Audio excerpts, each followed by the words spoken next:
Okay, well, it's another Rugby League adventure with Steve Mascord here at rugbyleague.com, and we're off to Perpignan. Yep, it's Catalan Dragons versus the Huddersfield Giants, Super League. Okay, guys, we'll see you later. Yeah, ciao, mate. Okay, well, Steve and I are here. We've arrived. Going to have a little lunch before going to the Dragons. And yep, you've guessed it, the coolest place on planet Earth. It's Nodo Beach Club, run by ex-French Rugby League international Michel Nodo. Never been here before, have you, Steve? No, it's a bit different to what I'm sure they do before a Huddersfield home game. Yep, it's going to be good fun. Okay, there we go, Steve. Yeah.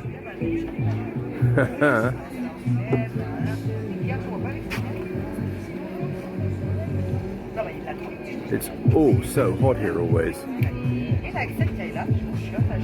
Wow. Okay, well, Steve and myself are here nice and early to get set up for the broadcast. Hopefully we can sort it out. So we're going to be here, Steve. Excellent. They know how to do corporate here in Perpignan. They certainly do. Look, another full house. Absolutely amazing. Rugbyleague.com listeners, it's Fairzy here at the Catalan Dragons. What is this? It's the Olympic Flame, and it's off to Paris very shortly.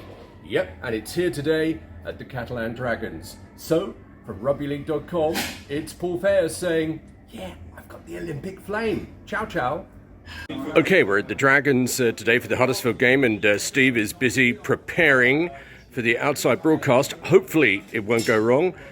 You've got him and myself to put up with today as Costo's in Australia at the moment. But hey, what have we got here? We've got the Olympic Flame. We tweeted earlier on our rugbyleague.com tweet.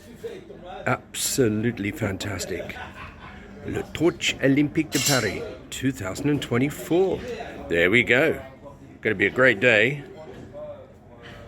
at the Dragons. Hopefully they'll put out the Huddersfield Giants flame. Hey, Percy here today at rugbyleague.com. We're just about to get ready for the live outside broadcast. I'll tell you, Steve, I once had the privilege of going on tour with Village People. Yeah, I'll tell you about it later. Yeah. Actually, the Indian was a raving lunatic. The construction worker was actually a really nice guy. Okay, we're off now. Some Giants fans here. Going to be a great day today here in Perpignan. Steve and I are here in the press and radio TV area. Probably about, an hour before kickoff, but we're getting things ready. And we're testing stuff. So, well, fingers crossed, but it works okay today. Okay, well, you haven't heard much from me today because I'll be doing the radio with rugbyleague.com. But great win for the Dragons. Huddersfield Giants really came back in the second half. There's Chris Saddy there, the players all having a chat. Just saw Jake Connor there just now. And yeah, you know, the Giants players must be really chuffed how well they played in the second half, because they really did come back. And they must be very proud of their team. There's Chris Hill, had an absolute cracking match, cracking match.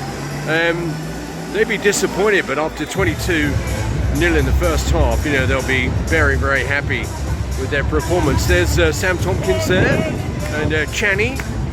I think one of his boys will be playing for France next week. So, yeah, been a really cracking game here. There's Bosquet there. And the good news is, there's been no injuries that I can see today for any of the French players, which means there's a full French team next week against England. We'll see how the Leeds players got on as well, because they'll be playing, and then also there's Hugo Tyson to be playing for the Broncos, and yeah, it could be an absolute fit, strong French team next week. It's going to be really interesting. So let's go off now for the VIP.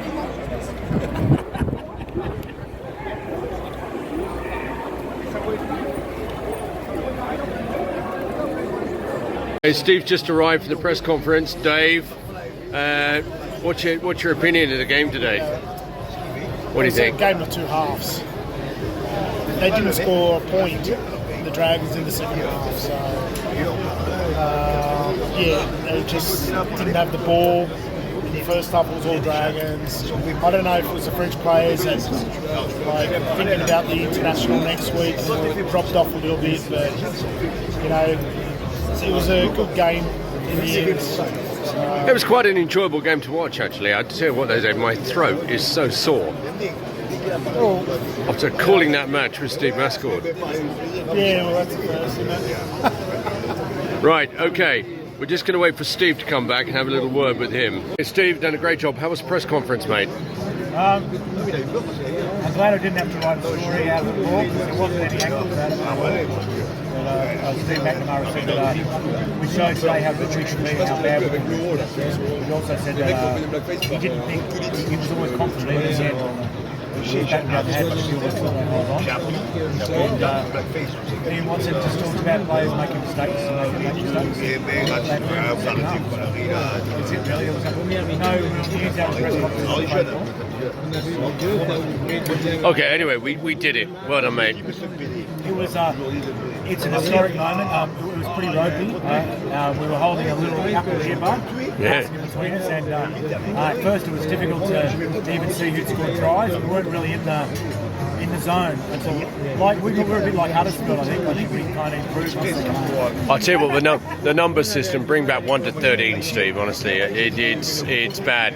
Because it's okay because we know the Dragons players, I know him, but I don't, Chris Hill and a couple in the other team, Golding, etc., because he played Leeds, and that's it, Anyway. People like Costo and Andrew Voss, they spent all week researching. They recognise every player on site before they hit record. We didn't even know if record was going to work, so it was a bit of a different situation. Anyway, it was flying at the end. Okay, well. Okay, so everyone at the blog, etc., have a great night, and next week, France-England in Toulouse. Ciao, ciao.